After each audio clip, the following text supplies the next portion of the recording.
अस्सलाम वालेकुम क्लास। अच्छा हम स्टार्ट लेते हैं इस बच्ची से। अनाया बताओ ए कहाँ पर है? अच्छा अलीशा आप बताओ एम कहाँ पर है? शाबाश। अब आयशा आप बताओ कि आई कहाँ पर है? रखें फास्ट। चले बेटा आप बताओ कि जी कहाँ पर है?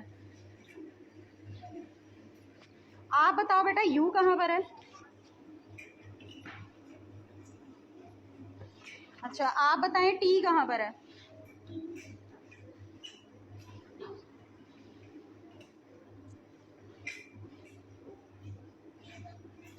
चलें अब आप बताएं बेटा कि डब्ल्यू कहाँ पर है?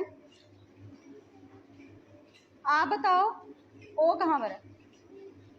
शाबाश। क्लैपिंग करें सब बच्चे।